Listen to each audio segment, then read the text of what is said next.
So Amanda, we couldn't talk about workplace stuff and people stuff without talking about the dreaded COVID. It's had a massive impact, some might argue transformational impact on the world of work. So yeah, just to start with, broadly speaking, what do you see as the impact and, moving forwards that the experiences of the last 18 months have had? The impact on the workforce particularly? Yeah, the world of work and, the way in which businesses, manage their people operations and, ultimately this terminology like, hybrid workplaces that we hear a lot about. Lots of different people have got lots of different views on this. So I'd be really interested in, your kind of view when you're building your next team, what is that going to look like and how are they going to be deployed in the workplace? I think with pandemic, I think it has got a lot of impact, of course. I think we all know, that businesses were really pivoting. They were, doing some restructuring exercises, some potentially also some redundancy. Some employers were also redundant from that restructuring, right? But having said that, I think there are some long-term kind of benefits from that, right? The more positive outlook. Reason being, I think businesses now are more focused in terms of technology, right? So they are more willing to again invest in technology platforms, right? To make distance working better, remote working better, right? Through some of these work tools that they have, communication tools that they have. And essentially, not just from a management of team, right? But essentially, it's more also to do with how they want to manage the work as well, right? Because now technically you don't need a brick and mortar store, right? You can have things managed on a digital online store at this juncture, right? So it's a more of a shift in thinking as well. And I think more importantly, I think what I liked, in terms of how the technology this digital talents has actually helped with the COVID-19, right? From the initiative with the COVID Now website, right? Whereby this was a collaboration with the open data community, as well as with Ministry of Health, right? Whereby you see a lot of these young digital talents has come back and has contributed back to the society, right? Making COVID statistics. Literally, helping them visualize those data, these sort of things, right? And I think in that, from that point of view, I think it's got a bigger impact in terms of how the community would want to contribute back to the society. But to your question, I think I foresee it to be a more hybrid point of view. Right. At the end of the day, that it's okay that if you don't have something of a brick and mortar, right? You don't need to have that constant face-to-face. Ultimately, I think it depends on the role as well.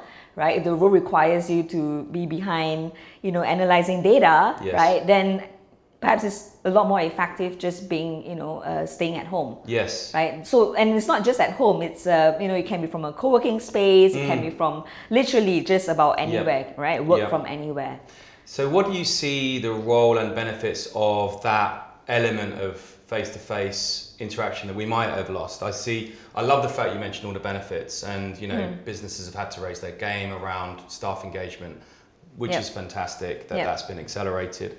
What about the bits that we might have lost and the value of that face-to-face interaction and where might be the appropriate points you introduce that to get people together, for instance? I think there's a time and place for everything. Again, it's all about context, right? I think in the past we've always heard we're going in meetings all the time and there's really no outcome from it. So ultimately, I think it's a shift towards outcome orientated engagement. Right. But ultimately, I think it's also important, especially if we're dealing with teams or even with business partners or clients.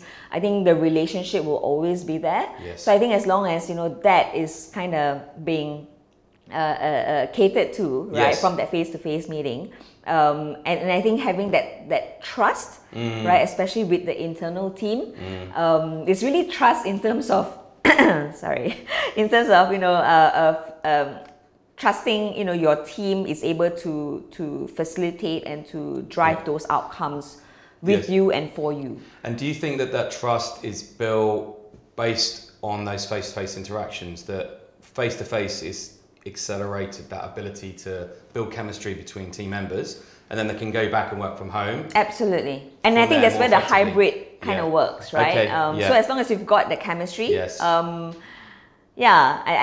think it's good that, you know, if we're able to trust the team members to actually help execute on those goals. Got it. Yeah. So looking at the talent spectrum in Malaysia, if we go back to sort of pre-COVID, you know, typically, conservatively, finger in the sky, about 30% of a typical tech setup might be based on foreign talent, based on the existing visa system. Obviously COVID sort of shutters came down for a variety of reasons, and you know, we're seeing the situation thaw now and the visa system sort of coming back to life. So if you're, you know, from your perspective, if you're setting up a digital department that might consist of tech, data, marketing, etc., you know, what is your view on usage of foreign talent? When is the right time to use it? And generally, you know, what are your views on the relationship between foreign and local talent as well? I think the relationship must always be there in that sense. I think we have got to be very open. But given, you know, with COVID situation, I think during that time, I think it's about, you know, to address that shortage immediately. You should be able to, you know, open up to foreign talents. Yes. But having said that, I think it's also, you know, really for the local talents to step up, right? Step up to the game, because at the end of the day, they should be better to be facilitating, you know, the products and services to the local market, right? Because it's all about localization.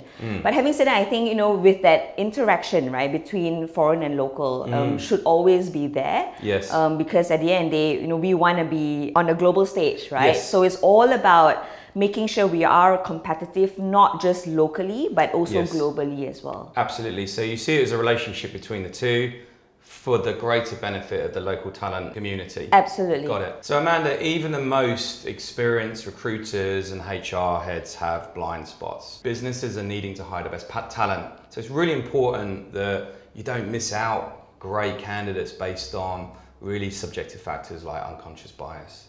So when you're interviewing someone, how do you make sure you're really looking into the potential of that individual on as objective a basis as possible? I think it depends on really the role itself, right, and the expectations of the role. I think with regards to, you know, your typical requirement, you know, from a talent, right, it's got to achieve, you know, this checklist, right? But I think it depends on what the role requires, right? Unconscious biasness really comes from, you know, stems from, you know, whether is it race, culture, background, you know, education, all that, right? And ultimately, I think it's a more holistic point of view on that particular individual, right?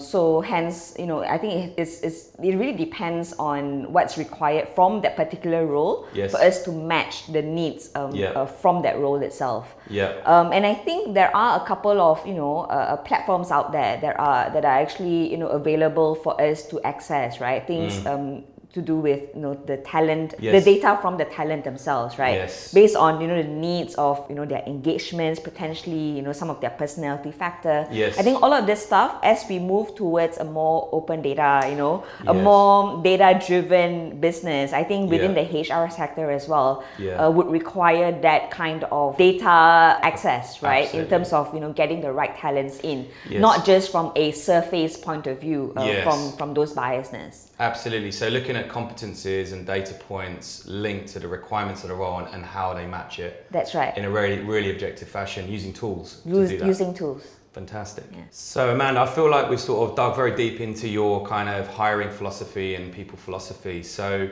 drawing back out again to the big question, for the benefit of our audience, what do you think prospects are for the next 2 or 3 years? I think a few years ago, we might have looked to 5 years, but I think what the last couple of years have taught us is we can't project too far into the future. So coming out of COVID, what do you think the prospects are? I think essentially, the market, based on what we've discussed, right, the market will correct itself. Again, demand supply, you know, only if we do really structural shift, right? Things like education needs an overhaul, right? And I think with that, you know, potentially the longer term positive outcome will derive from that. And having said that, I think, you know, even the World Bank has came up with a study, right, whereby, you know, they mentioned Malaysia will be a high income, you know, nation in about 3 to 5 years, right? only if we focus as a country, with inclusivity, with more openness and more open competition. Yes. Right. So ultimately, I think as long as we go with that direction, I think the prospects are positive. Fantastic. So I love the way you put so much emphasis on the education sector in terms of the grassroots coming through. What about the leadership that we have, people like yourself? What about the role of digital brick builders running these emerging digital brands in Malaysia right now? What do you think the opportunity is there, and the quality of that leadership that we've got right now? I think it all stems from really the top, right? So as long as you are whether you're a head of family, you're a head of company, you're an entrepreneur, really coming up with your own gig. I think responsibilities are pretty big. Yes. Yeah, because at the end of the day, you've got a team under you, and it's all about really making sure that kind of mindset, right? Whether is it being inclusive, towards even internally or even externally as the markets that you serve. I think the future will be brighter. Yeah, well, there's no shortage of entrepreneurship in Malaysia, that's for sure. Yeah. It's not about hand-holding and feeding you information, but it's a matter of how you derive the outcome, right? Yes. So it's the thought process that matters the most to me. Awesome.